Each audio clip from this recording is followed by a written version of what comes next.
Is this Abdelrahman? Yeah. Yeah. So yeah, we will discuss the product at the end of the meeting and to see if there is any new ideas or products you can join, and if not, we can give you some ways to think about. Okay. Thank you.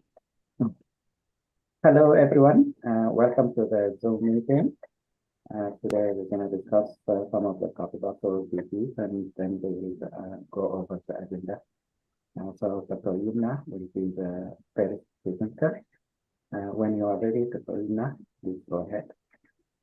Okay, hello everyone. My name is Dr. Youmna, and first thing I need to say thank you, Dr. Nadir, for this great opportunity to make me a part for this great fellowship. And I will present today the cardiovascular disease disorder in the elderly with the Dr. Hiam.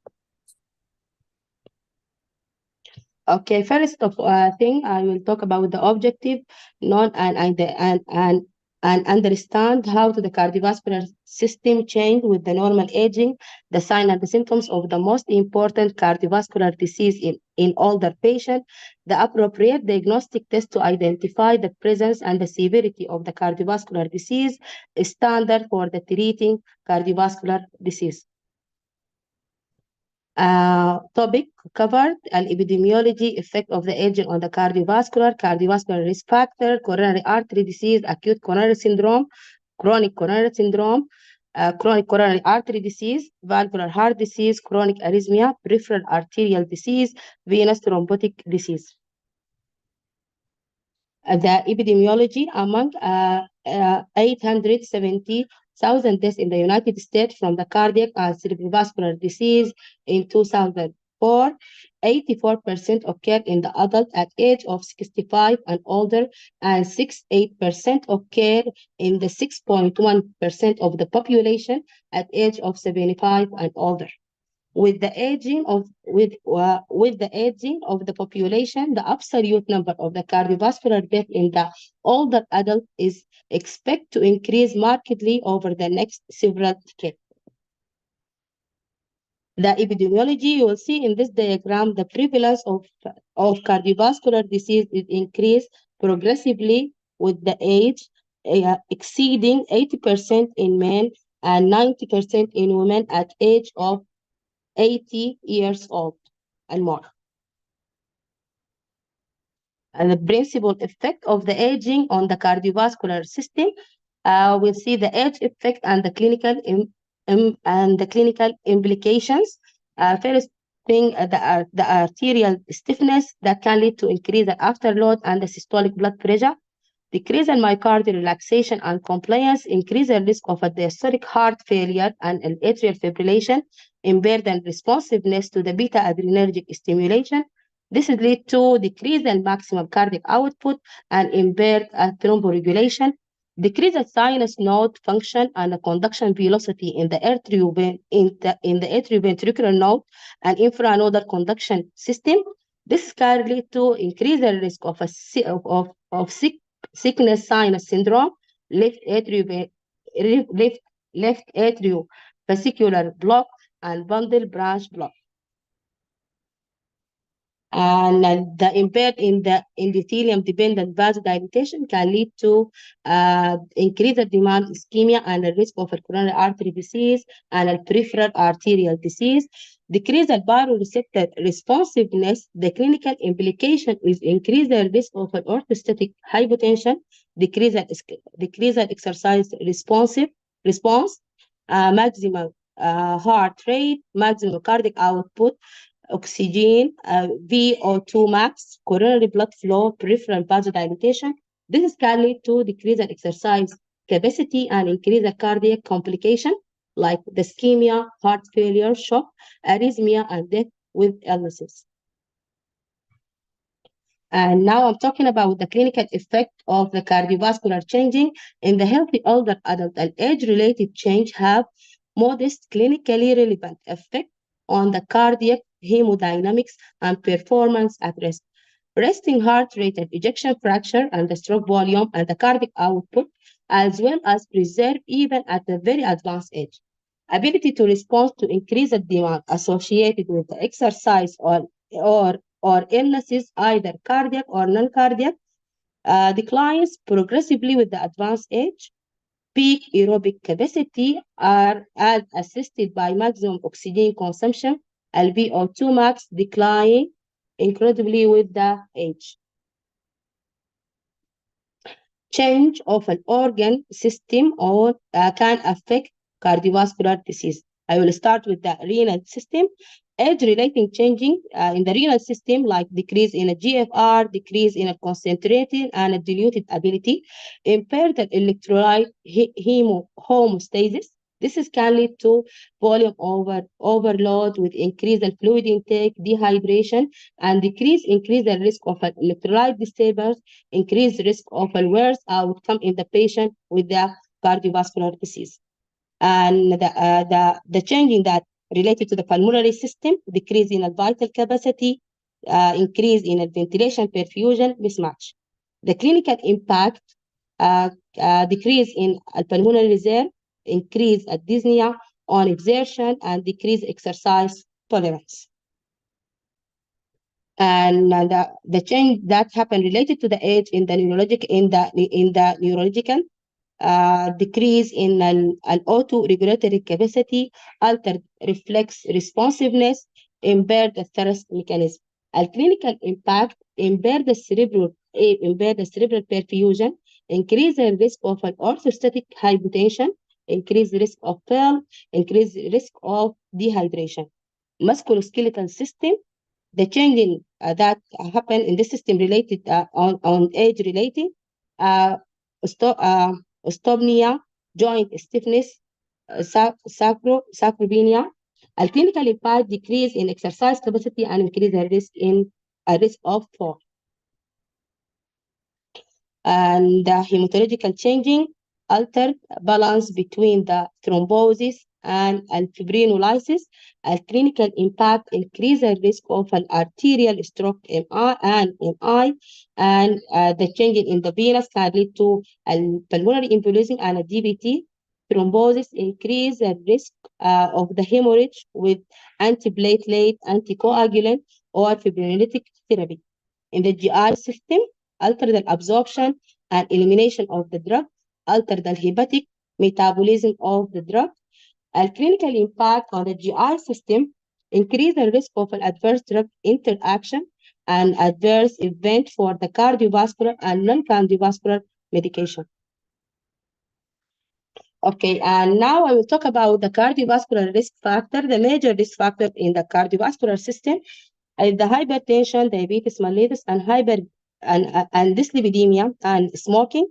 The higher rate of cardiovascular disease in the older people, absolute number of the cases per risk factor tend to increase with the age. Multiple risk factors act in concert with the age-relating cardiovascular change to promote the development and progression of the heart and vascular disorder. And now I will talk about the hypertension. Systolic blood pressure tend to increase gradually with the age, and while the diastolic peak and the plateau is in a late middle age and decline thereafter. Pulse pressure, that means the difference between the systolic and the diastolic blood pressure is increased with the age, and isolated systolic hypertension become the dominant form of the hypertension in the older adult, especially women. Although the prevalence of the diastolic hypertension decline with the age, the presence of the increased diastolic blood pressure rise cardiovascular disease risk independent of the systolic blood pressure, particularly in men. And diabetes mellitus, I will talk about that. The prevalence increase with the age at least up to age 80. Approximately 50% of the patient with the diabetes in the United States at age 65 and more. As in younger patients, the impact of diabetes on the cardiovascular disease risk is greater in the older women than in the older man. In the Framingham heart study, for example, the adjusted risk for the incidence coronary heart disease for the older patient with the diabetes was 2.1 in women and 1.4 in men. The excess risk associated with the diabetes is greater in both men and women, more than 65 years than in the younger individuals. Dyslipidemia, the strength of association between a total cholesterol and an LDL cholesterol level and incidence of the coronary artery disease decrease with the age, especially after age 80. But the low HDL cholesterol level, less than 40% milligram per deciliter in men and less than 50 milligram per deciliter in women, and high ratio of the total cholesterol to the HDL cholesterol, less than more than 5.5 in men, more than or equal 5 in women, remain independently associated with the coronary event even among the people at age more than 80 years old. Clinical trials have demonstrated benefit of the statin therapy in a moderate risk and high risk patient up for 85 years old. The smoking, the prevalence of smoking declined with the age, partially due to successful smoking cessation, partially due to premature death in smoke. Among older smokers, smoking cessation is associated with substantial reduction in the cardiovascular disease risk within 2.6 years relative to the continued smoking. In most studies, smoking remains a strong and independent risk factor for the fatal and the non-fatal cardiovascular event among older adults. An additional risk factor like the obesity increase the level of C-reactive proteins, fibrinogen, D-dimers, and plasma and antiplasmic complex, coronary artery calcium content on CT. Epidemiology of a coronary artery disease, mortality after acute MI increase with the age, prevalence of the clinic coronary artery disease increase with the age in the both men and women, incidence of angina pectoris peak between the age of 65 and 84 and decrease modestly thereafter. Two-thirds of all MIs, excluding a silent MI, occur in the adult at the age of 65 and more years old. Acute coronary syndrome, the acute coronary syndrome that includes an unstable angina, non-ST elevated MI, non-ST elevation, and ST elevation MI, unstable angina and a non-ST elevation MI are often considered together because they are pathophysiologically similar and clinically difficult to distinguish at the time of the presentation, pending analysis of the cardiac biomarker proteins like troponin and keratin phosphokinase. Acute coronary syndrome presentation, a proportion of the patient who present with the chest pain decline with the age, especially at age of 80, shortness of breath in the most common initial symptoms in the patient at age of 80 and 85 and more. Older acute coronary syndrome patients are more likely than younger patients to present with altered mental status, confusion, dizziness, and syncope.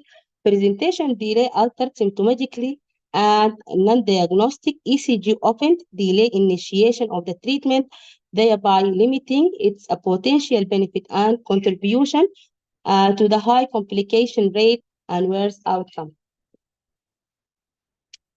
The treatment or the therapy of acute coronary syndrome, all the patients with suspect acute coronary syndrome should be immediately receive aspirin 160 until 325 milligram regardless of the age.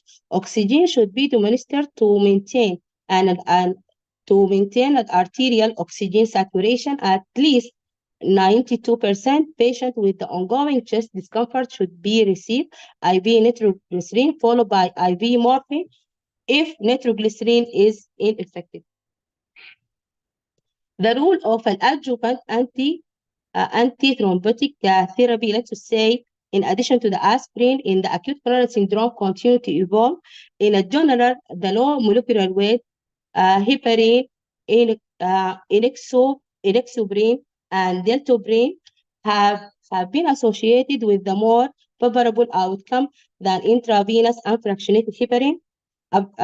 Appropriate dosage adjustment for the renal function is essential.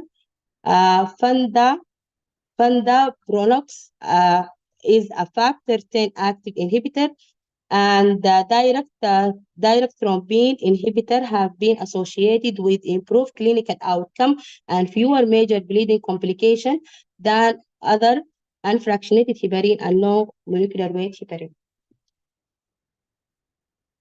Perfusion therapy with the fibrinolytic agent or PCI is indicated in the patient presenting within 6 to 12 hours of the onset of ST elevated MI or MI with the new left bundle branch block. Risk of intracranial hemorrhage increase with the age, especially after age of 75, and is higher with the fibrin selective agent such as ABT and retraplase, and then the non-selective agent streptokinase. LBCI has been associated with the superior outcome relative to the fibrinolysis in the patient up to 85 years old, provided it performed within 90 to 120 minutes of the patient arrived at the hospital. And after documented acute coronary syndrome, the patient should be maintained on aspirin, beta blocker, and AC inhibitor, and statin. In the absence of the contraindication, clopidogrel 7.5 milligram or albarsugrel 10 milligram for the patient at age of less than 75 years old is recommended for at least 9 to 12 months for the all acute coronary syndrome patient undergo to BCI, and for this with the non-ST elevation. Acute coronary syndrome is whom BCI is not performed.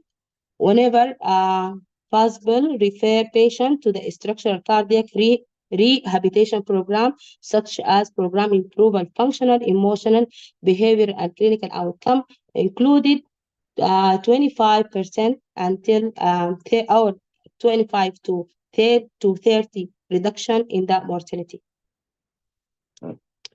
And now I'll talk about the chronic coronary syndrome, coronary artery disease. Older patients are more likely than younger patients to present with the exertional fatigue or shortness of breath than classical angina pectoris. Older patients tend to have a more severe and diffuse coronary artery disease, more triple vessels and left main coronary artery disease, higher prevalence of the prior MI and associated with the left ventricular dysfunction. Diagnosis of a chronic coronary artery disease similar in the elder and the younger adult, but older adults have an average a higher receipt likelihood of the significant coronary obstruction as rest. False positive rate on the street tests tend to be lower in the older adult, while false negative rates tend to be higher in most patients with stable symptoms, likely to be due to coronary ischemia. A stress test is the initial diagnostic test of choice. Control risk factor to reduce coronary artery disease progression. The target is an LDL cholesterol level in the all patient. Established coronary artery disease is less than 100 milligram per deciliter. In less than 70% milligram per deciliter is responsible in the patient at very high risk, especially those with the concomitant diabetes. Strongly encourage stopping the use of tobacco products. Prescribe a diet low in saturated fat and cholesterol. but high in fruits, vegetables, and whole grains products. Encourage the patient to engaging in at least 30 minutes of aerobic exercise, such as walking at least 5 days per week. Medical therapy for coronary artery disease. All the patients with the chronic coronary artery disease should be receive aspirin 775 to 325 milligram per deciliter. Statin therapy is indicated for all the patients with coronary artery disease, even when untreated and LDL level are within the desirable range. AC inhibitor reduce the mortality and cardiovascular mortality in the patient up to 85 years old with the coronary artery disease, peripheral arterial disease, or diabetes, recommended for the patient with the established coronary artery disease in the absence of the contraindication. All the patient with the prior MI should be treated with the beta blocker in the absence of a contraindication or limit adverse event. Beta blocker are indicated for all the patients with the left ventricular ejection fraction less than or equal 40% regardless of the causes. Beta adrenergic are also the most effective anti-ischemic agent and should be considered the medication of the first choice for the treatment angina pectoris or the other ischemic symptoms. Calcium channel blockers are effective anti-ischemic agent either as a first-line therapy in the patient unable to take a beta blocker or in combination with the beta blocker or long-acting nitrate. Long-acting nitrate proportions such as an isosorbide and mononitrate are less effective an anti-ischemic agent than a beta blocker or calcium channel blockers. Ranolazine along or combination with the conventional anti-anginal medication reduce angina and improve exercise tolerance in the patient with the symptomatic chronic artery disease. In the revascularization, in a patient with the chronic in a patient with the chronic coronary artery disease, the principal indication for the coronary revascularization is reveal of the symptoms to improve the quality of the life. Neither coronary bypass surgery or a BCI has been shown to reduce the risk of an MI in the patient with stable coronary artery disease. Complication rates include the mortality, increase the age after both BCI and coronary bypass surgery, especially among the patient at age of 60 or more years old. And BCI compared to the bypass surgery in a general long-term outcome are similar with the two approach. Short-term mortality, major complication rate included a cognitive dysfunction, hospital length of stay, and convalescent time are also increased with the surgery relative to the BCI. Need for subsequent revascularization procedure and late mortality and higher after BCI.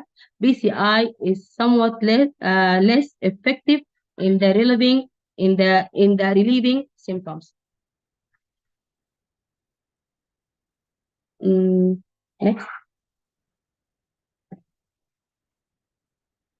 Okay, the risk of a bypass surgery, up to 50% of all older patients undergo bypass surgery using an extracorporeal circulation, experience measurable cognitive impairment after surgery. Complete recovery usually occur in 3 to 6 months, but a small percentage have persistent cognitive dysfunction. Bypass surgery performed without extracorporeal circulation, lower incidence of cognitive dysfunction. Functional decline is also common and can be irreversible. To minimize the deficit, start rehab in the hospital and refer the patient to the structural cardiac rehab program after discharge.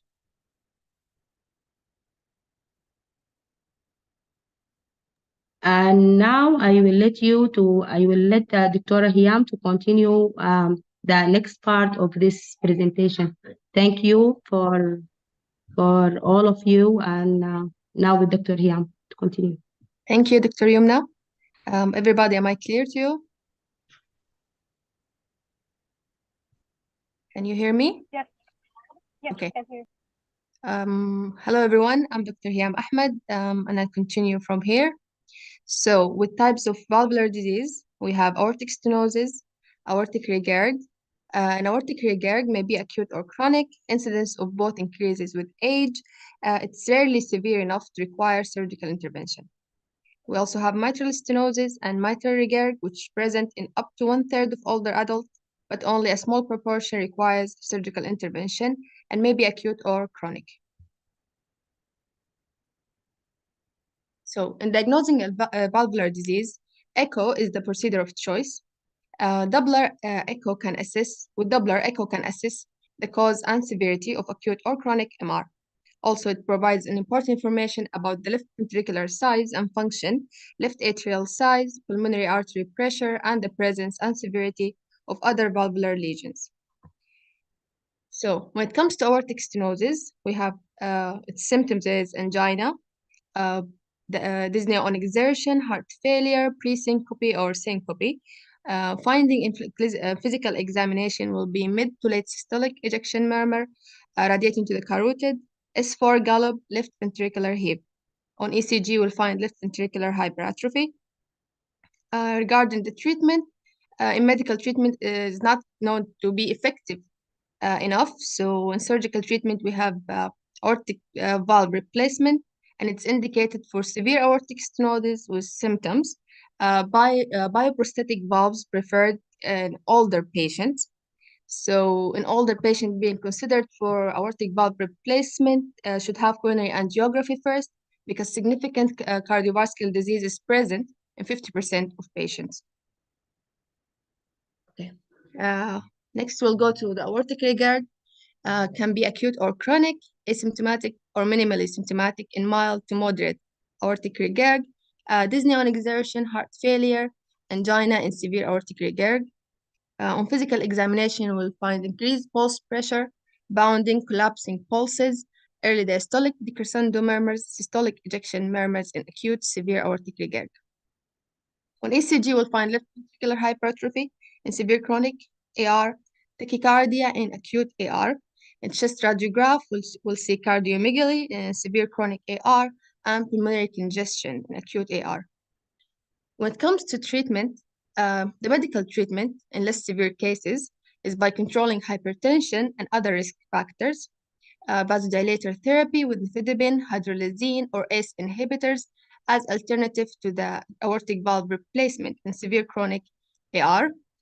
So in surgical treatment, the aortic valve replacement for acute severe aortic regurg with heart failure or hemodynamic instability, and for chronic AR with onset of heart failure or left ventricular ejection fraction of less than 50%, or left ventricular in systolic dimensions of more or equal to 5.5 centimeters. Okay, moving to mitral stenosis. In mitral stenosis, symptoms gradually worsening. We find dyspnea on exertion early, orthopnea and leg edema late, and progressive decline in exercise capacity. So in physical exam, we'll find early diastolic opening snap, low-pitched rumbling diastolic murmur at the apex, and pulmonary hypertension, right heart failure. So in the medical treatment includes diuretics for volume overload and beta blockers to decrease the exercise tolerance. For decreased exercise tolerance, in surgical, we'll find balloon valvuloplasty is the safest and effective, but most older adults are not good candidates due to extensive calcification and commissural fusion or concomitant mitral regurgs. So mitral valve replacement is effective, but with 5 to 15% operative mortality in older patients. Okay. So mitral regurg symptoms can be acute or chronic, marked shortness of breath, orthopnea in acute, severe MR, progressive dyspnea on exertion in chronic MR. So in physical exam, we'll find pulmonary rails, tachycardia, narrow pulse pressure, S3 and short harsh systolic murmur in acute MR, hollow systolic murmur radiating to axilla, S3, pulmonary hypertension, right heart failure in chronic MR. Right. So treatment in mitral regurg. Are you guys following so far? Yes. Okay. So in mitral regurg treatment, medical, afterload reduction, and aggressive control of hypertension, as we said before. So surgical, we have mitral valve repair preferred over the mitral valve replacement. And for mitral valve replacement, bioprosthetic valves are preferred over the mechanicals in older patients. All effective, but with 5 to 15% operative mortality in older patients. So in surgical intervention, it's indicated in a few scenarios. One of is urgently for acute severe MR with heart failure. The other is at onset of symptoms or with left ventricular ejection fraction less than 60% or left ventricular in systolic dimensions of 4 or more centimeter for chronic severe MR. Also, when mitral valve repair is deemed likely to be successful in asymptomatic patient with chronic severe MR and the left ventricular ejection fraction of 60 or more percent. When we have it with increased pulmonary artery pressure or new onset atrial fibrillation in patients with chronic severe MR and left ventricular ejection fraction of 60 or more percent. So when it comes to cardiac arrhythmias, the age-related changes in the cardiac condition system coupled with the increasing prevalence of the cardiovascular disease at older age leads to progressive increase in the incidence and prevalence of conduction abnormalities and heart rhythm disturbance in older adults. And the age-related degenerative changes in and around the sinoatrial and atrioventricular nodes leads to an increase in bradyarrhythmias with advancing age. All right, starting with AFib. So the most common sustained arrhythmia seen in clinical practice is AFib. Its incidence and prevalence increases extraordinarily with age, such that the prevalence in an octogenarians is approximately 10%. And also among older patients with valvular heart disease or heart failure, the prevalence is even higher, approaching 30%. Okay, so AFib symptoms related to AF are highly variable. Most common, the palpitations, shortness of breath, or impaired exercise tolerance. Some patients are entirely asymptomatic and others present with acute pulmonary edema. In patients with ongoing AF, the standard 12-lead electrocardiogram is diagnostic. Lab studies should include echo, serum electrolytes, especially potassium and magnesium, and thyroid function. In physical examination, we'll find irregular rhythm with heart rate ranging from less than 60 beats per minute in patients with sinoatrial dysfunction, and in those taking a beta blocker to more than 150 beats per minute. Okay, so let's move to management. The objectives include relieving symptoms and minimizing the risk of thromboembolic events, particularly stroke, the most common complication. Principal strategies for relieving symptoms, control of heart rate, and maintenance of normal sinus rhythm.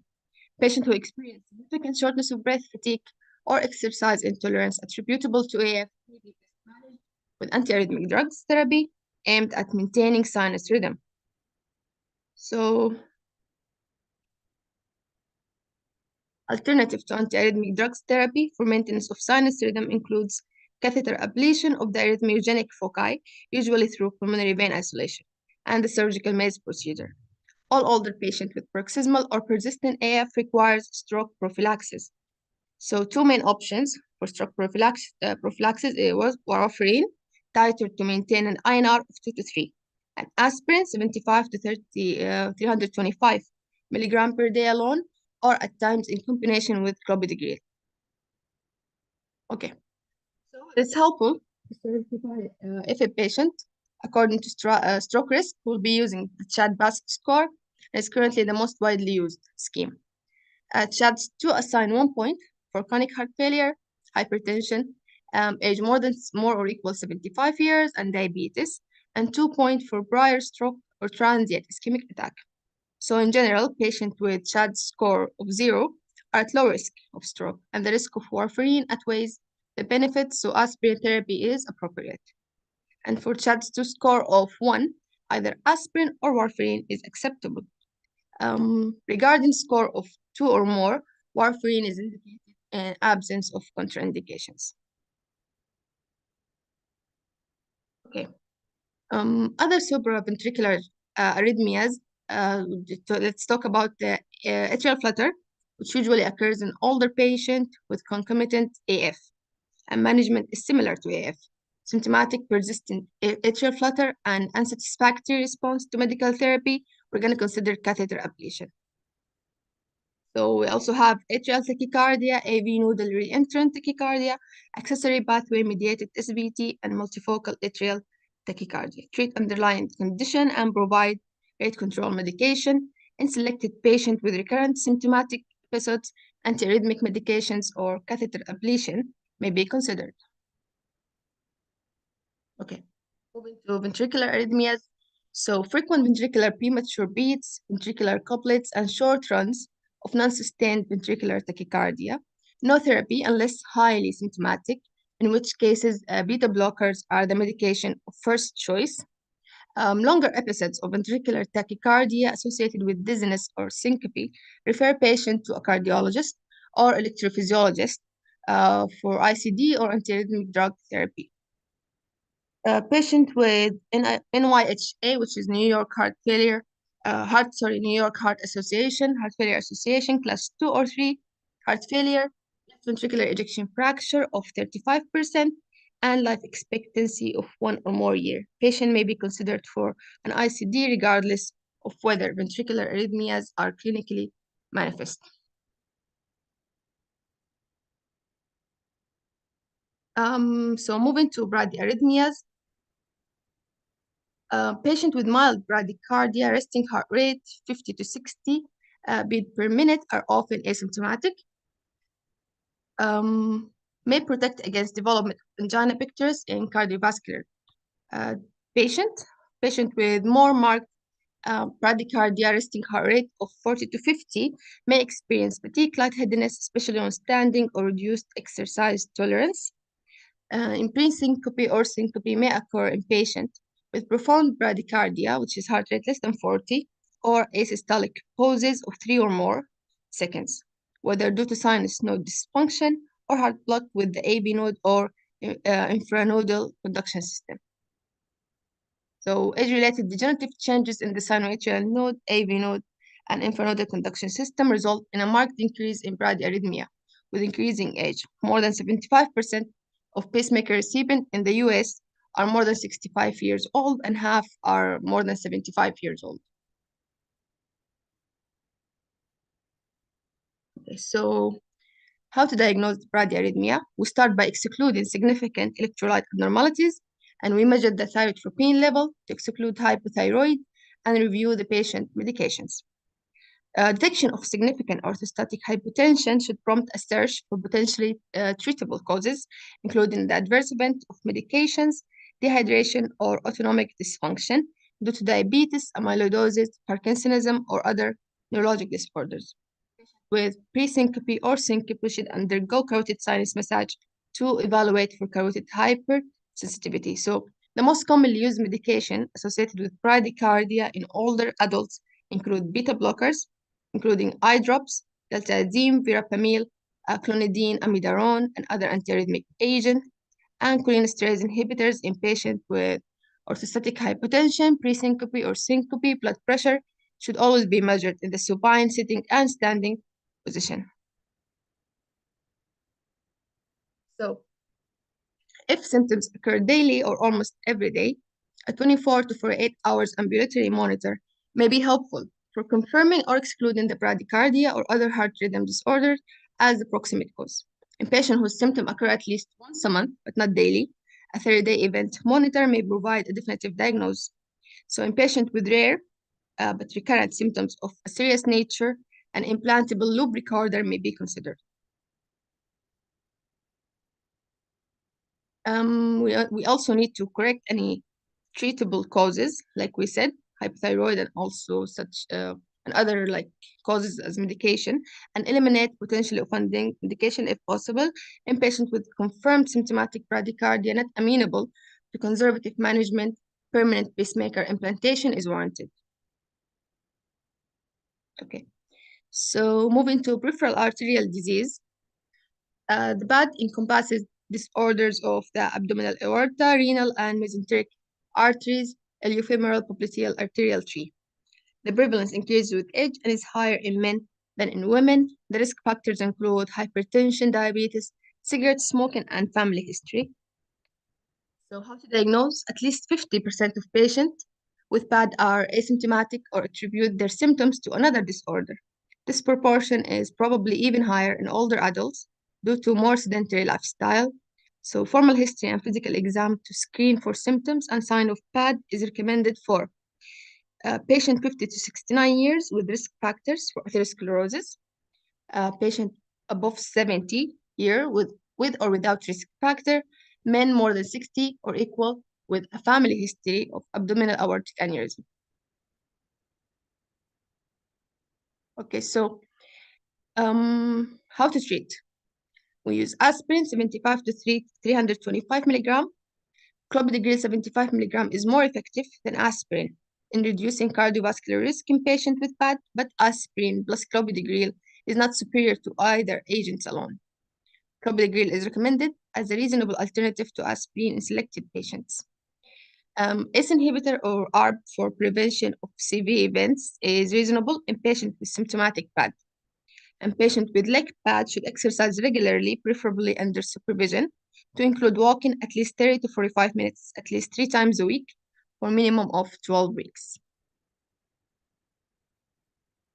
Okay.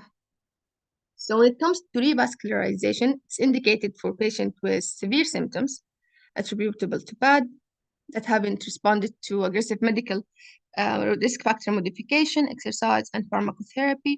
Revascularization is also indicated for patients with critical limit ischemia, defined as rest pain, ulceration, or gangrene. So in this context, revascularization is shown to not only improve symptoms, but also to reduce likelihood of subsequent amputations. So the only drug that has been shown to improve symptoms and walking distance in patients with claudication is the phosphodiesterase inhibitor, cylostazol. Okay. So moving to venous thromboembolic diseases, symptoms and signs are similar in older and younger patients. Most patients with DVT and or BE are asymptomatic, maintain a high index of suspicion for these conditions, particularly in hospitalized patients and in residents of transitional care facilities and nursing home. So the utility of most routine tests for diagnosing VTED includes a blood test, arterial blood gases, chest radiograph, and ECG is quite low. Normal test does not exclude a diagnosis of DVT or BE. So the prophylaxis with subcutaneous unfractionated heparin or low molecular weight heparin or intermittent pneumatic compression of the calves is indicated for hospitalized older adults who are not fully ambulatory and resident of transitional care facilities and nursing home, which have increased risk because of disability, immobilized, or chronic medical conditions. So treatment of acute DVT or BE include intravenous unfractionated heparin to maintain the activated partial thromboplastin time in a range of 50 to 70 seconds, or full dose low molecular weight heparin adjusted for weight and renal function. Warfarin should be started and heparin continued until the INR is 2 to 3 with at least 24 hours overlap. So in patients who are not candidate for anticoagulation should be considered for an inferior vena cava filter. Although such devices reduces the risk of PE, the risk of recurrent DVT and post-phlebitic syndrome may be increased. The duration of warfarin therapy depends on the risk of recurrent VTED. Okay, so in summary, aging is associated with extensive changes throughout the cardiovascular system and leads to progressive decline in the cardiovascular reserve capacity and substantive alteration in the clinical presentation, response to therapy, and prognosis. Older adults account for majority of patients hospitalized, and 80% of death is attributable to cardiovascular disease occurs in patients more than 65 years old.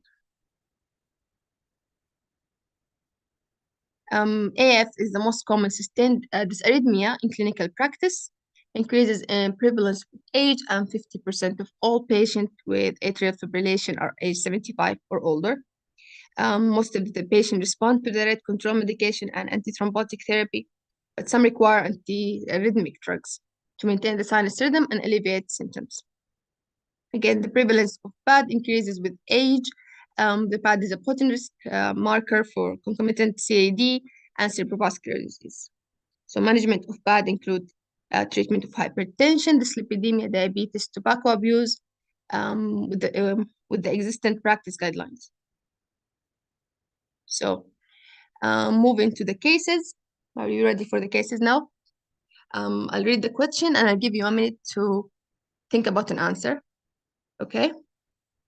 So the first case, are you guys following so far?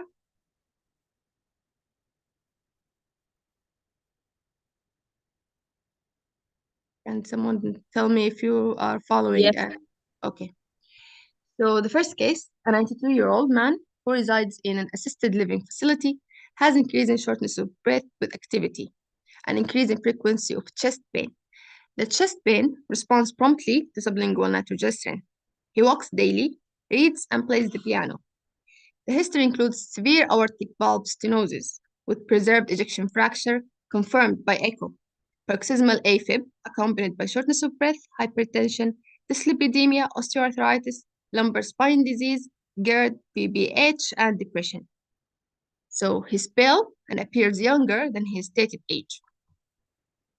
Medications include furosemide, losartan, warfarin, atorvastatin, mirtazapine, tamsulosin, finasteride, acetaminophen, calcium, and vitamin D. His weight is 84 kilogram. His blood pressure is 120/70. Heart rate is 76 beat per minute and regular. There is a 3 out of 6 late peaking systolic murmur audible at the apex and left sternal edge. There are no bruit and his lungs are clear.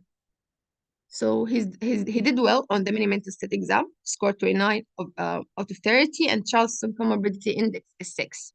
His creatinine is 1.1, with an estimated GFR of more than 60, and electrolyte and CBC are normal. So, which of the following is the best diagnostic test to further evaluate this patient's cardiac status? Transthoracic echo, treadmill stress test, cardiac catheterization with coronary angiography, adenosine thallium stress test, or cardiac MRI. So I'll give you a few seconds to think about an answer before reading the answer. All right. The answer is C, cardiac catheterization with coronary angiography.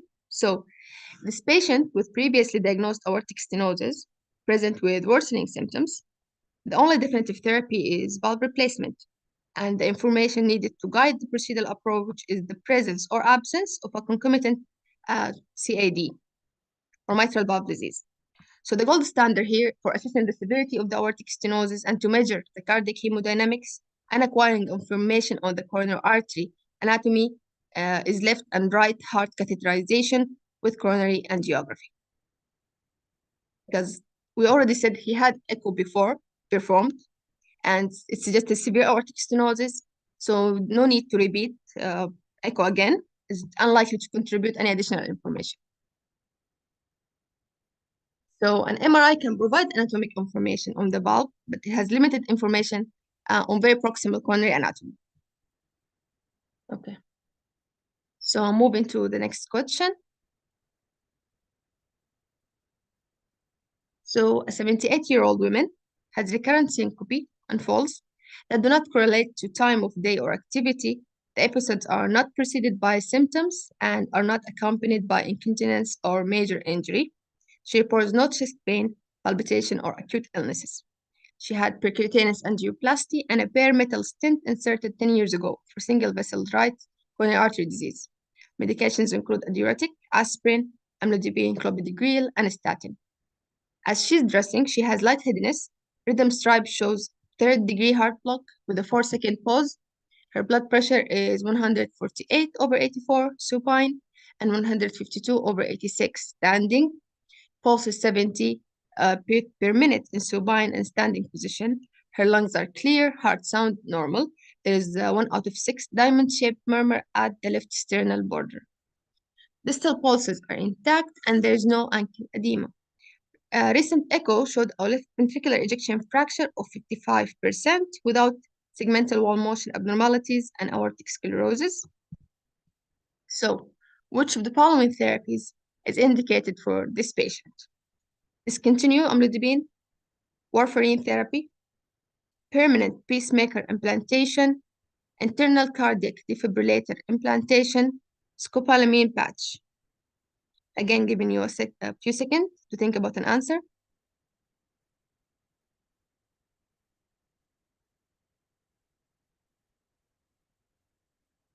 Okay, so the answer here is permanent pacemaker implantation. So this patient has intermittent third-degree heart block and recurrent syncope, and permanent pacemaker implantation is indicated. Indication for pacing are complex because they are based on the presence of symptoms, the magnitude of the bradycardia, and the reversibility or natural history of the disease. The more strongly a bradyarrhythmia can be correlated with symptoms, the stronger the recommendation for pacing. Likewise, the more extreme the bradycardia or AV block, the stronger the recommendation for pacing. Reversibility of a disease process would typically weaken the recommendation for pacing. Conversely, a natural history that predicts worsening progression of the bradycardia or the block bolsters the recommendations for pacing.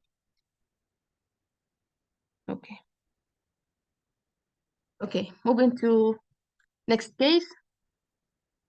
We have an 83-year-old woman that is brought to the emergency department because she was unresponsive to effort to awaken her from a 3-hour nap. She had complained of fatigue before the nap. Her history includes hypertension and hyperlipidemia.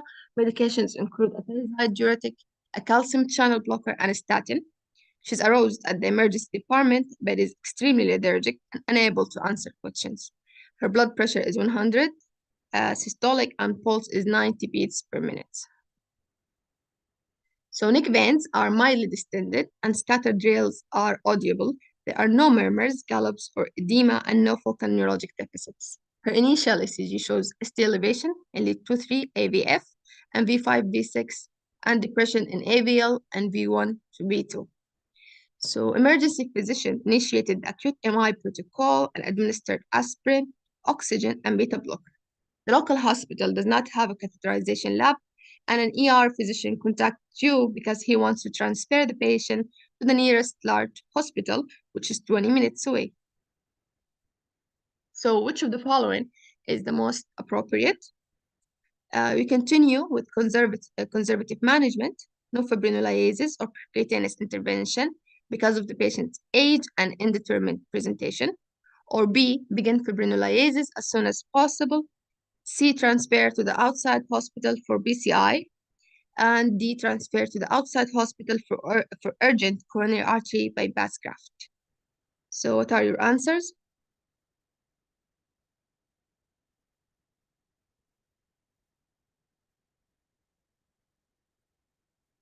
Okay. The answer is C, to transfer to the outside hospital for percutaneous angiography. So, presentation of MI is commonly atypical in older adults and can include symptoms of shortness of breath, indigestion, fatigue, or altered mental status. So ECG should be ordered promptly in any older adult presenting with symptoms that are consistent or MI or that is vague. So the ECG in this patient demonstrated ST segment elevation in the inferior and lateral leads. So for patient with an ST segment MI, the diagnosis is secure. If the expected door to balloon time exceeds the expected door to needle time by more than 60 times, fibrinolysis should be considered unless contraindicated. Controlled clinical trials have demonstrated that potential for functional, clinical, and mortality benefits only if fibrinolysis is done within 12 hours. Okay.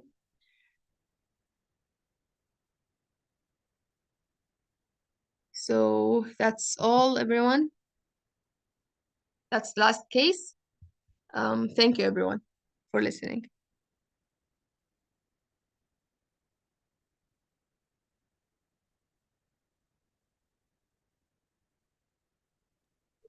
Thank you, both of you. This is great presentation and very excellent.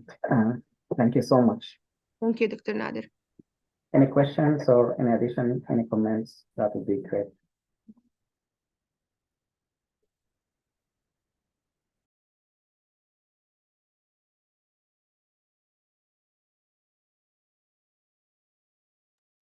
If no questions, we can move on to the next topic, please.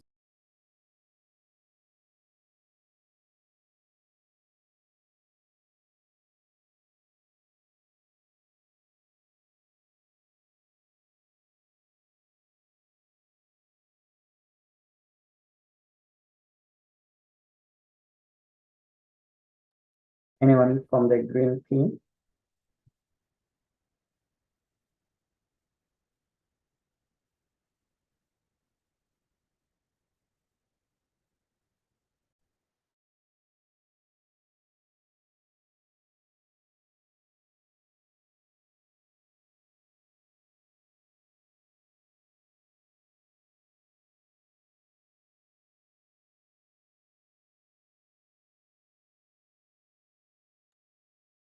So do we have more presentations or only one topic today?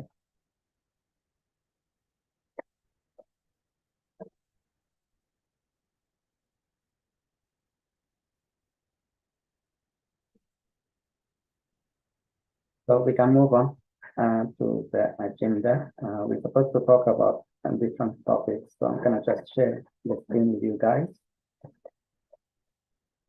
So if you go to the app, you can see that we already covered the cardiovascular disease and all the others.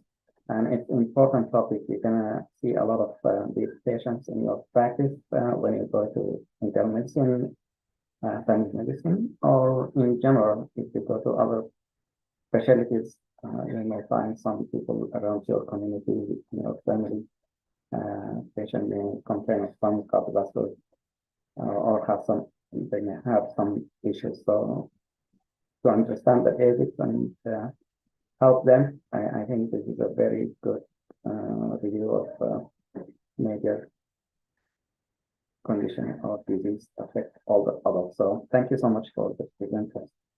The next topic about grant writing. So many of you may be new to the program or to the fellowship, but some of you might be joined us a few maybe the year before or continue.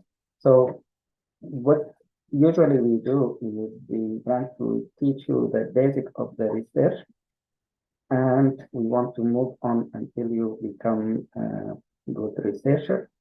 So when you join residency, you will be asked to do some research project or some kind of presentation. And hopefully you can be able to attend some of the conferences. So you will create some process of abstracts to be familiar to these conferences. And this hopefully will help you when if you want to pursue, you want to fellowship or other specialization, it will help you down the road.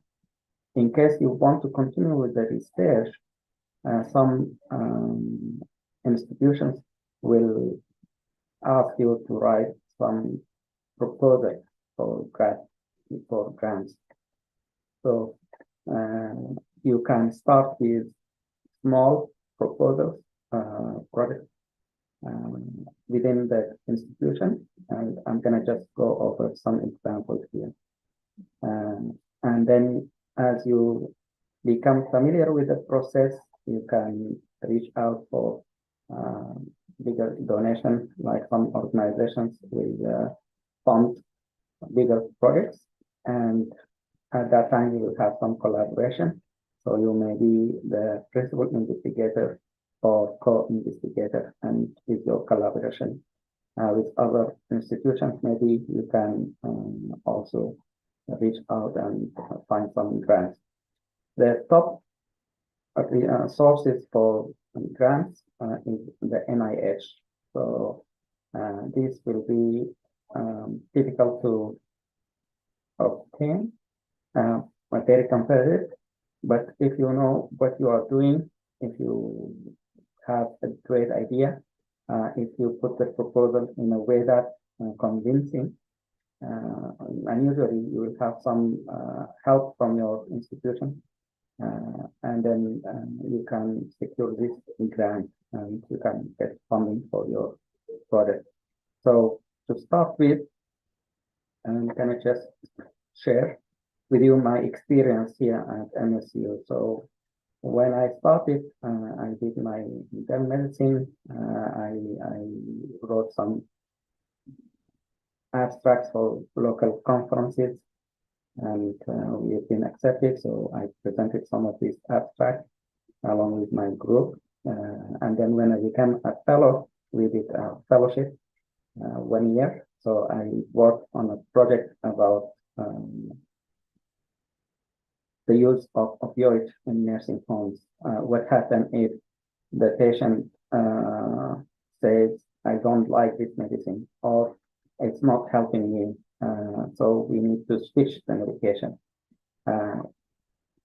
To understand the concept of that project is we are looking, at that time we were looking for the waste of the product or the medication. So the usual process is that the doctor will write a prescription for the patient. Let's say, I'm going to pick on you, maybe Amalamine.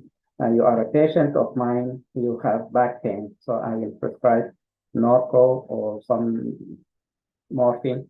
I'll give you a supply for a week, let's say 60 tablets. You use it once or 2 times a day, and then you can have some PRN. So these 60 tablets, you will have it available, and you will have it at home. Usually, if you go home, you will use it until the pain is gone, and if left over, you will keep this medication at home. No one will ask you what to do with it. There are some programs in the US where you can retain the unused medication. So let's say you have 10 tablets left of this medication, you don't use it anymore. So you can retain it so that other people will benefit from that medication. So there are some pharmacies, they have the capacity to accept these medications. So it's very controlled. So otherwise people will sell it in the street for drug users. So this is why it's contained between the patient, the physician who writes the prescription, and then if the patient wants to get rid of the leftover, they can join the program with some certain pharmacies so that they can be in one loop. In the nursing home or long-term care facilities, this loop is kind of much more controlled. So I'm a physician, I will write the prescription for the patient who is living in the nursing home. So the nurse will call the pharmacy, will fax this script or send it electronically. The pharmacy will bring the medication to the facility. Let's use the same example. They will get the patient, the facility, the 60 tablets. And then the nurse will give the patient 1 tablet 2 times a day for the pain, and let's say maybe 1 every 8 hours as needed. So the patient will use the medication, and in a few days they will say, yes, it's improving the pain, or they will say, no, I need something else. Or maybe the pain goes away, so they stop taking the medication. In any case, in certain situations, the medication may be available, and then the patient may not use all of it. So we will have some left over. Let's say they use only 30 tablets, and then they say, I want something stronger. So the rest of the medication, the 30 tablets, will be unused. So we will start the process again. We will give the patient something stronger, to control the pain. But what happened to the leftover here? So the 30 tablets is supposed to either the facility will take that medication and then get rid of it because we don't want it to be out in the street. There is a limitation of the pharmacy program that can accept the medication back. They can accept all other medication back except these controlled substance, the morphine, the narco, and so forth. So there is no way for the facility to bring that unused or leftover medication back to the facility. So my project was looking at this facility and how much of these medications left over for each patient in this long-term, and I used a couple of facilities. So I went to look at the record, see how much was used, how much was left. There is some way to calculate that. So they keep a record, and I had the privilege of, I had access to these records. So I collect all the information. And at the time, it was very obvious that there are a lot of medications that are not used. And what happened to these medications? They discard these medications in either they put it in, basically trash it down the toilet or mix it with cat food so that no one will be able to extract it again and use it in the street. So basically they waste all this unused medication. So our objective was to highlight how much we are wasting of this medication in emergency. So that was my project, and it was successful, and we won a prize for that presentation. We presented in local conference. So that was one way of doing things. So that was not supported by a grant. But if I want to do it again in a bigger scale, the same concept, same idea, I can approach some of these facilities and I can say, hey, I want to do this project again. And I need your help. I want to have an access to the medical record of these patients. So if they say yes, then I will go over the MSU IRB approval process. So I will write my proposal in the same way I just mentioned to you, in a way that make sure I don't have access to the patient information that's identifiable. I have to use a way to conceal their identity. So my data will be unrecognized. If someone stole my data, they cannot identify which patient uses which medication and so forth. So when I get all this information, I can use it in the research part. So the IRB approval will be faster in this way because I'm not using any identifiable. I'm not using medication to have side effects on the patient, and I'm not experimenting with the patient. So hopefully this will be a very short process getting the approval from the IRB. So this is the first two steps. You have the idea, the proposal, you go to IRB approval. When you have these two components, then the third component will be how are you going to fund the process.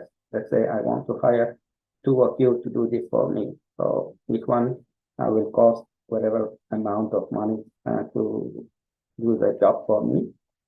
I'm gonna pay you. How can I pay you? I'm gonna ask for a grant or for support. Sometimes we can get the grant from the institution. So MSU, they have some funding for proposals. And each grant funder or institutions or organizations, they have their own goals. So some of them focus on older patients. Some of them focus on pediatrics. Some of them focus on psych patients or mental health or community. So you approach wherever match your proposal idea with the funder.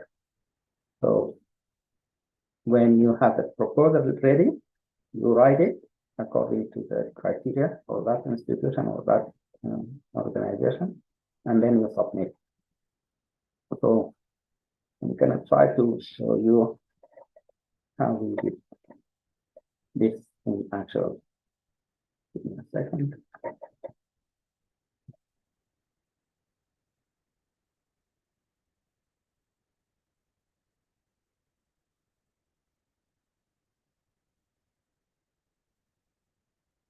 So the second project that I was successful in getting the funding was this program that we are running, the Geriatric Research Fellowship. So I wrote a proposal where I wanted to get some students and focus on the research, focus on the geriatric area, and enable or improve the skills in research area in geriatric population. And hopefully this will help some of you guys get into residency, for example. So I wrote my proposal and I submitted to this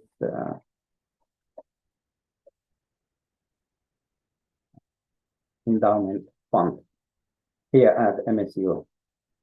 So they have a family of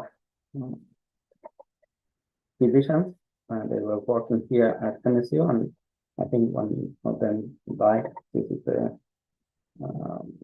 gift by the PhD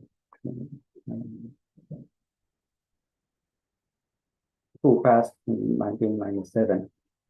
So they put that money for the MSU to spend it for older patient care research in this area. So they give 5,000, I think, for students and 20,000 for faculty or so. So they have many areas that they cover. So for the students, the criteria are listed. So the research is supposed to be important for gerontology and geriatric medicine, and the quality is supposed to be high, and you want some commitment, something like that. So these are the criteria. So if you have the proposal meeting these criteria, then as a student, you'll be able to seek funding. So that might be at your level or medical student level or resident level when you do your residency, even fellowship. And then they can cover certain items or certain things for the proposal, your expenses. So if you are hiring the research assistant, they can pay them for the work that you want them to do. If you are asking participants to volunteer for some survey or some questions, you can pay them some money to cover for their time or the cost for travel. So these are the criteria. If you become the faculty, the criteria is a little bit different, but more or less they focus on the same goals. So they want to figure out your product to match gerontology, geriatric medicine, high quality. You want to be committed to your project and continue with that. And you seek this funding so that you can continue with your research. If you find your results positive, you can seek external funding. So basically, what happens is you start with a small project idea and then building on this idea to seek further funding. Here, the graduate student eligibility and faculty eligibility. And this is more information about the research project. I wish they have some examples that can share with you how the students or the faculty put their project in action. So I'm going to just share with you. So in my proposal, I wrote that we will start for 1 year and we'll see how it goes. And we will need access to the internet, Zoom, access to some of the programs that I'm using, the one that we use for organization, this app. So it costs some money to run it on some live app, and it's accepted. Research project we are doing. If we want to present in a conference, we need some money to pay for the fellow to go to that conference, for the hotel, for the transportation. If we were successful in submitting to the journal, they can pay for the journal fees and so forth. So we were successful the first year. So I applied again the second year, and we were successful again. They funded us for the second year. But the third year, I couldn't get it. So we were thinking of applying for something bigger. So here in Michigan, we have other opportunities. And if we want to go upscale, like one more level, we can also do that. But to do that, I think the main important part is the collaboration. So when we started this program, I tried to connect with one of my friends in Mayo Clinic, and we were successful in establishing the basics for this program to continue. But to write a good proposal, I think we need more collaboration with bigger institution or the universities. So it's a work in progress. But for you guys in your at your level, I think you need to know the basics. So if you have an idea, you want to build that project around that idea.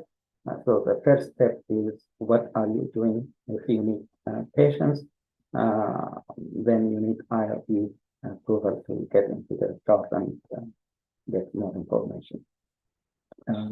Make sure you are not putting them at home, basically.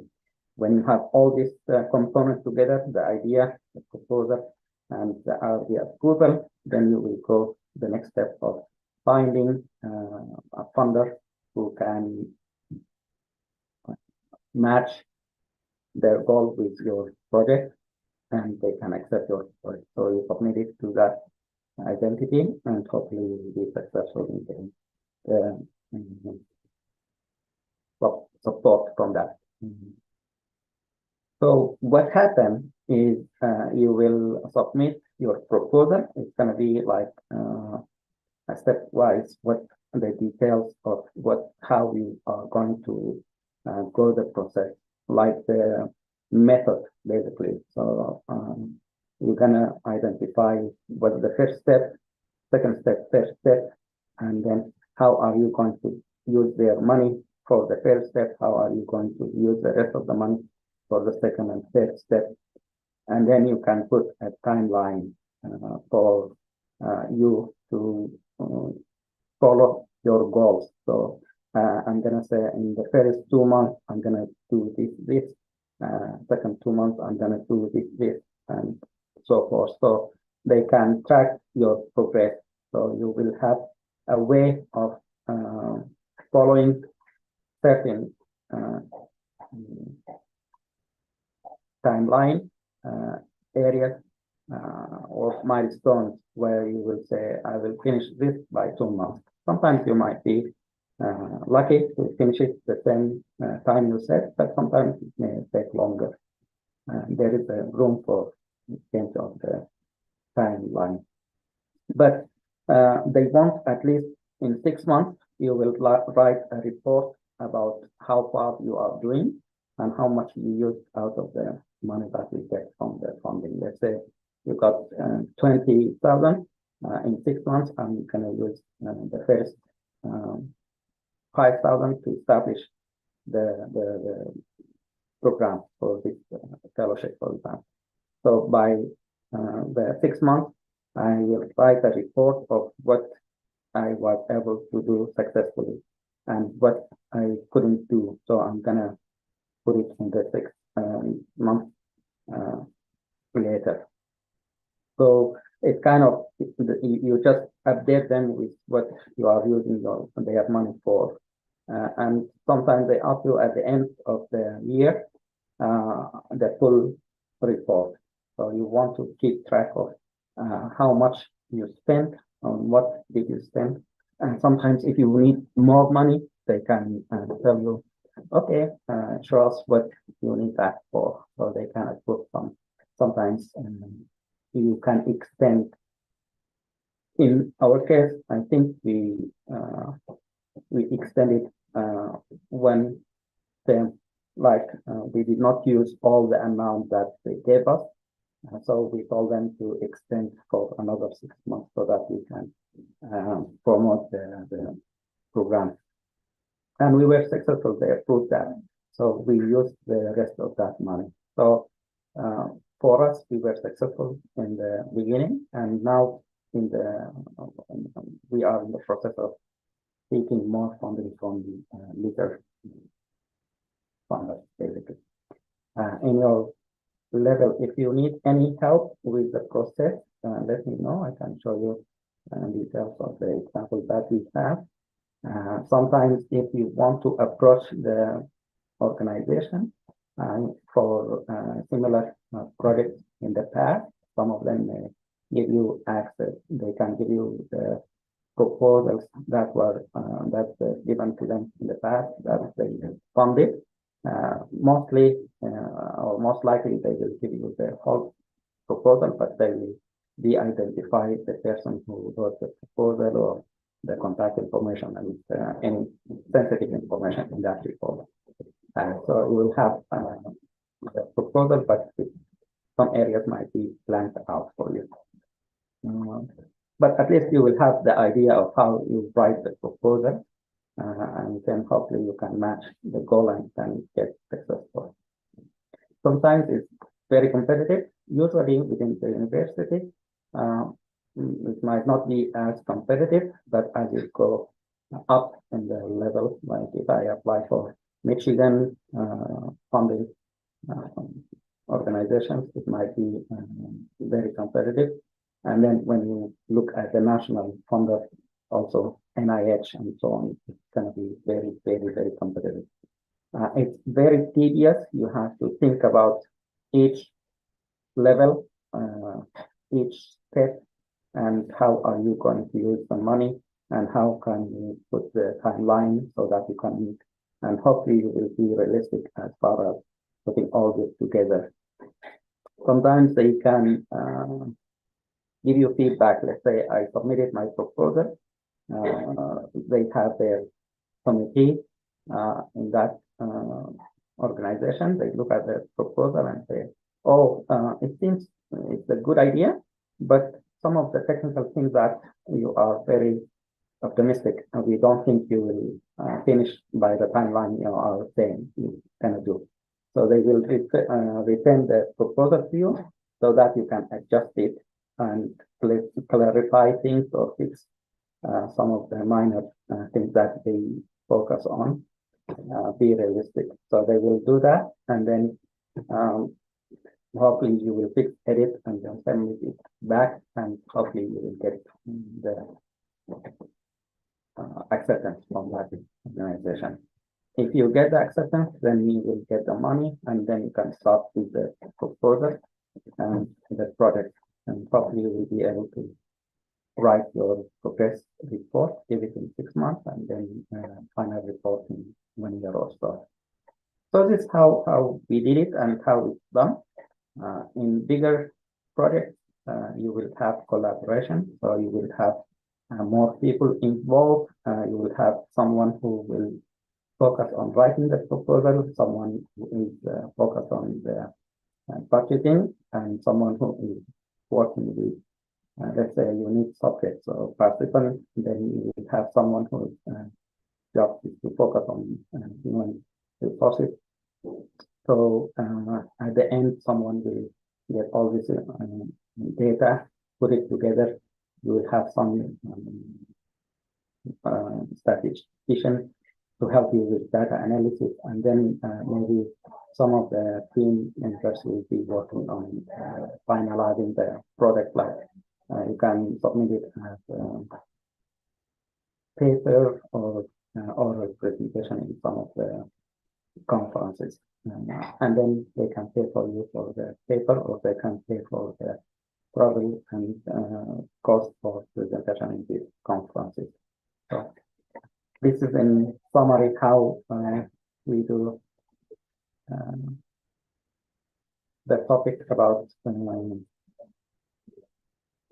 grant writing and obtaining the funding. Any questions? I know some of you might be involved in some of the research, and they get paid, or they get involved in writing, or they get somehow some idea about this process goes. Anyone can share with us? Thank you.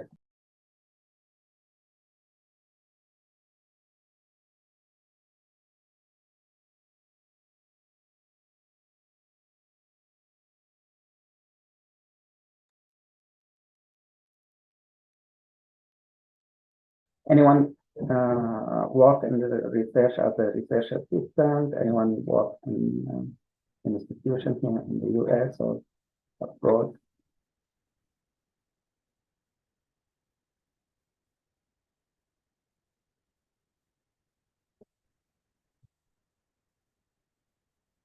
So I'm going to share you a story. When I was a medical student, we had a couple of opportunities to visit the Netherlands, and I was a student there, and they offered some like ask for participants. So I went there and asked them if I can be a participant, and they said yes. Then we have questionnaire. You answer the questionnaire, and then I went, and they were asking to check some.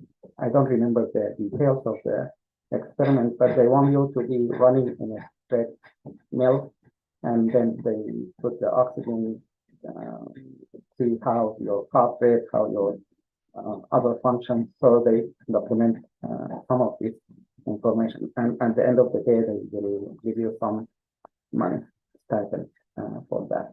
So that was a way for me to get some of the money when I was there in the Netherlands, Holland. And so I participated in different studies, and since then I was trying to use these opportunities. When I came to the US, in Chicago also, I found some, they call it principal investigator. She was looking for some participants, so I went there and I participated, but at the same time, I asked her if I can be a research assistant, and I work with her in the field lab, one of the universities in Chicago. So, Dr. Ali, if you have a minute, maybe you can share your experience. Thank you. Yeah, we do work. I do work with a clinical research company in Maryland. So basically, we work with the University of Maryland, but it's a clinical trial. So they're mostly healthy patients. We get like the clinical trials from the different providers, and we run the research. So yeah, as a research assistant, so with a medical background, I think it's easy to get the job. To work with PIs and sub PIs. But yep, that's it. We don't work like in one specific research. They would have like a whole load of different research trials that we would be working in. So yep, that's it. Thank you. Thank you so much, Dr. Ali. Yeah. So I know I mentioned sometimes we will have these specified team members, or in your case, company that will help the whole process. Anybody else? Anyone else?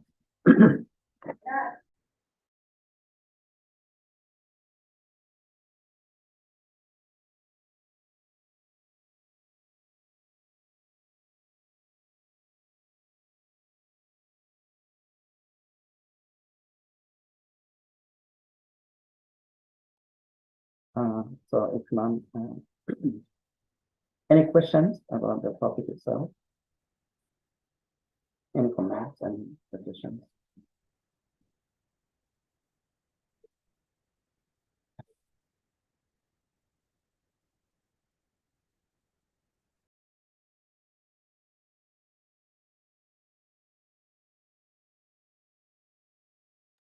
So for you, you can work as a research assistant. If you have a project, you can get paid if you are here in the US and allowed to work. If you have a green card or citizenship, and then you can join the team. So we need to get the correct approved, and then you will be as a research, so you will get paid for that. If you are overseas, it's kind of limitation. If you don't have permission to work in the US, even if you are here in the US, it's also another limitation. All right, we can move on to the next topic. I just want to share with you some tools that some of the students here in the US or residents and some people use it. So basically, it's called anti cough. So this cough is like a flash cough. So you can use it if you look up anti cough. You can create your own coughs when you are studying, for example, or if you are seeing patients. There are some unique features about certain of the type of patients. You want to keep track of these unique patients, you can use it. So it's a way of organizing your data, basically in a flashcard. So you will have all the information in one piece, and you can get it faster if you want to look it up.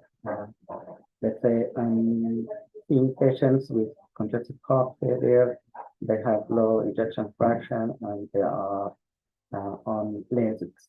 So when I round, if I see one patient of this, I'm gonna pull up my phone and put some of the information about that patient, and then leave it. And then next time I see another one, I put the information about that patient, then leave it.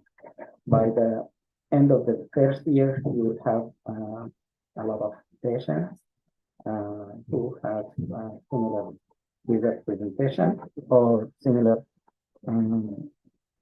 diagnosis. I'm going to just stop for a second to answer this.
I'm sorry about that. So the use of anti-cough can be very effective, very useful let's say you are studying for step 3, you can use it to make notes and then relate the notes with each other. And then when you review, you can say, I want to review like the topic of today, cardiovascular disease. So you scan and look at all your notes regarding certain disease and so forth. So it's a way of organizing your information the way you want. So everyone is different of how you organize things, how you memorize things, how you do it. So just a tool that can be used by anyone, basically. Any questions or any comments?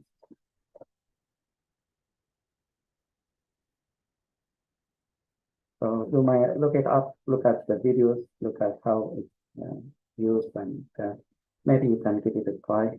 I know some of you already passed step 1, step 2, some are sitting for step 3 or planning to, or even if you just want to have an idea. So probably when you get into residency, you will have a way to perform things for your own sake, so you can hopefully you can write paper concept for the cases you see on a daily basis. Thank you. So we will go to the next topic of agenda, which is injuries in the US. So we have, I think, some database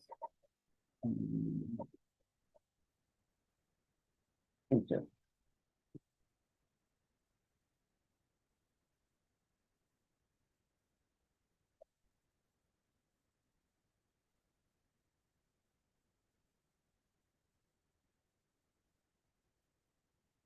So I'm going to share the screen again. So last week we talked about ChatGPT and BOT, and then BOT for artificial intelligence.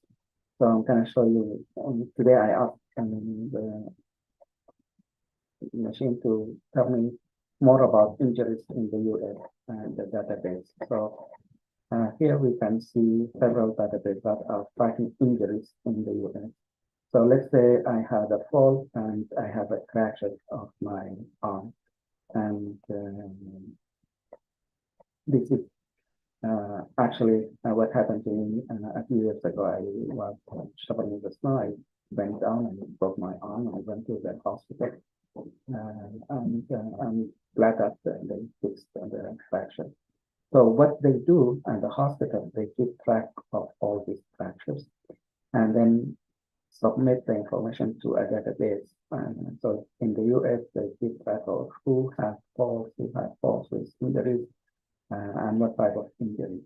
So there are different ways of saving this data, or what we call databases. So the National Center for Health Statistics, they keep a web-based injury statistics. So they can track how many injuries happen, injury data and resources, national health interviews survey about injuries, and then Center for the Disease Control Prevention, also the CDC, they have their own databases, and then Bureau of Labor, they keep track of injuries, either fatal injuries or occupational related injuries or effects. And also Consumer Products Safety Commission, they keep track of injuries related to these products, for example. They can also keep injuries of traffic, like in the highways. So these are other ways. Give me a second again.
Sorry about that.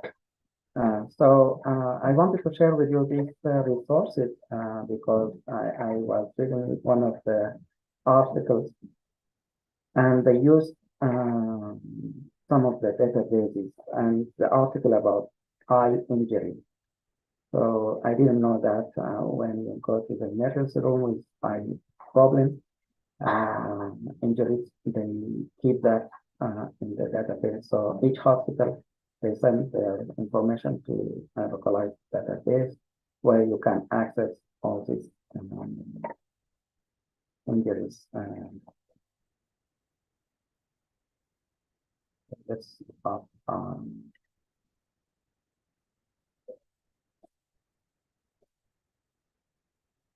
just show you again, you can ask chat or ChatGPT or bot about their injuries. So eye injuries database. So we have again the National Center for Health Statistics. They keep track of that, and then CDC they keep track. Labor, consumer, so that American Academy of Ophthalmology. It's called iStat. So they have when let's say you go to the eye doctor, they you need eye surgery, for example, cataract. They keep track of successful surgeries, and if there are other successful surgeries and other unsuccessful surgeries. So they keep their own data set in iStat. But there is a national eye injury registry. Let's say I was with some device and it hit me. I go to the emergency room. Then they look at my eye and say, "Oh, you have this type of injury." Then they will treat me, but my information will be sent to the National Eye Injury Registry. It's a collaborative effort by several organizations to collect the data of serious eye injuries treated in emergency department. Just a second.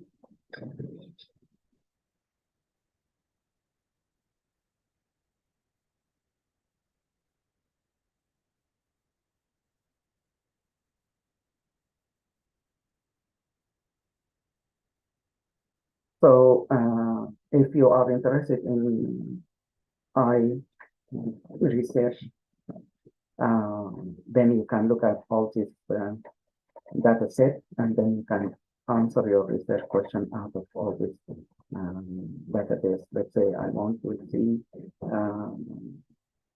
people with eye injuries during the weekend, or eye injuries before and after COVID, or eye injuries in relation to highway collision.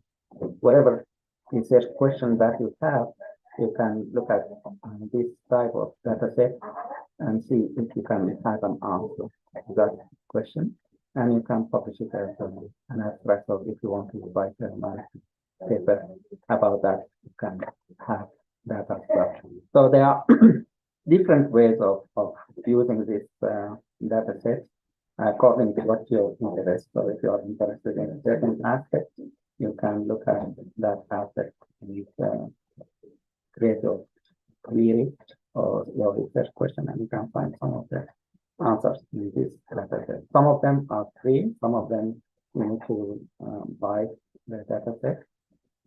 There are some like inpatient registry for all patients in the US. It's kind of behind a couple of years. So if you want to get the data now, the available data will be up to 2020. So before COVID, maybe 2021. But you can buy and look forward, like you can buy from 2015 to 2020, the data set every year. So you have a data set for 5 years, for example. And out of this data, if you have a question, you can extract the data from that. They give it to you as an Excel file, for example. So you will have that information extracted from that Excel file, and you can say during the last 5 years, between 2015, 2020, before COVID, we noticed whatever your question is. So your data report that.